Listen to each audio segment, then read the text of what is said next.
Assalamualaikum warahmatullahi wabarakatuh. Perkenalkan nama saya Dendra Anggi Putri Herlambang dengan NIM 1923185 akan memaparkan mengenai hasil dari review artikel mengenai food recall pada survei konsumsi pangan rumah tangga. Pertama-tama akan saya mulai dari latar belakang, di mana konsumsi pangan berperan penting dalam menentukan asupan dan status gizi seseorang.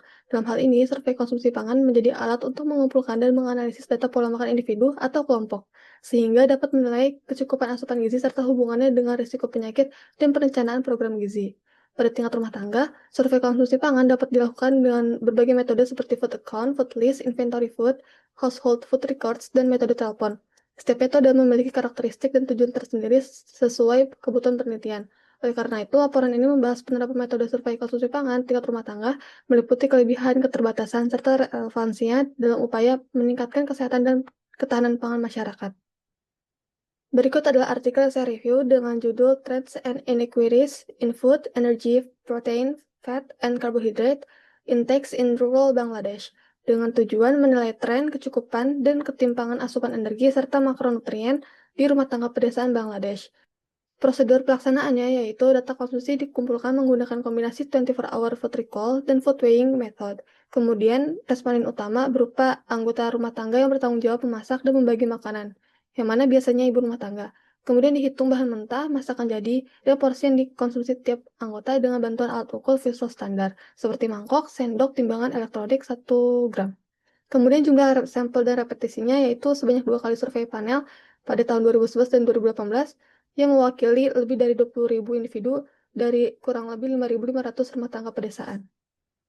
Selanjutnya adalah penggunaan metode di mana metode ini cocok untuk survei berskala besar di masyarakat pedesaan karena efisien untuk mengukur pola konsumsi individu tanpa observasi langsung. Metode ini digunakan dalam Bangladesh Integrated Household Survey atau BIHS untuk menilai perubahan pola makan dan ketimpangan gizi. Untuk karakteristik sasarannya, yaitu sebuah anggota rumah tangga yang berusia lebih dari 2 tahun, kemudian populasi dengan pola makan homogen dan berbasis rumah tangga. Metode ini khususnya bermanfaat untuk negara berkembang dengan sumber daya survei terbatas. Lalu selanjutnya adalah pengolahan, analisis, dan penyajian data, di mana pada pengolahan datanya, bahan makanan dikodekan berdasarkan Food Composition Table for Bangladesh jika tidak tersedia menggunakan data dari USDA database. Kemudian kandungan energi dan zat gizi dihitung, lalu dibandingkan dengan EER atau Estimated Energy Requirement dan AMDR atau Acceptable Macronutrient Distribution Range.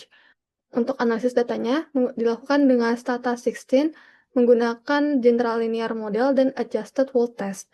Untuk penyajian datanya disajikan dalam bentuk tren konsumsi energi dan makronutrien antar tahun, kemudian proporsi kecukupan dan defisit zat gizi, dan ketimpangan antar kuintil pendapatan.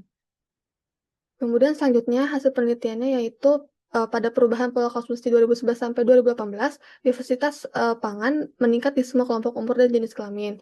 Kemudian konsumsi beras turun kurang lebih 15% digantikan oleh pangan hewani, telur, susu, sayur, dan pulses. Untuk total konsumsinya menurun 6% dari 930 gram per hari menjadi 873 gram per hari.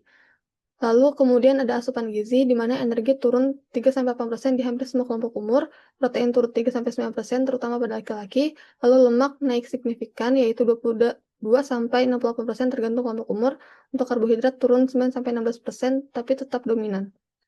Lalu terdapat ketimpangan sosial ekonomi, di mana rumah tangga miskin lebih banyak mengalami defisit energi, protein, dan lemak, tapi konsumsi karbohidrat berlebih.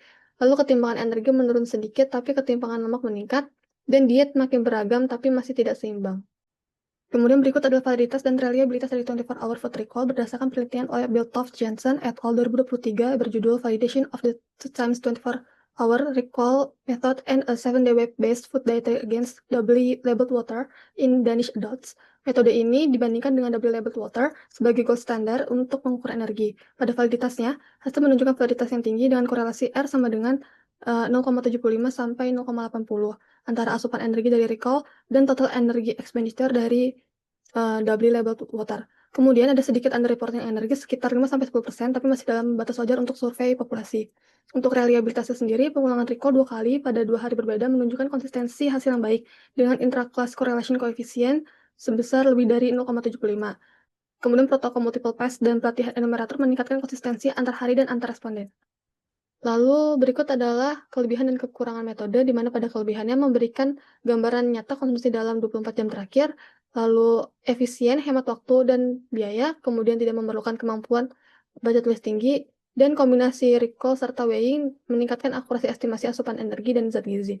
Untuk kekurangannya, recall bias yaitu tergantung daya ingat responden, lalu representasi konsumsi jangka panjang rendah hanya 1 hari, dan underreporting dan atau overreporting mudah terjadi, lalu ketergantungan tinggi pada kemampuan enumerator dalam memperkirakan porsi.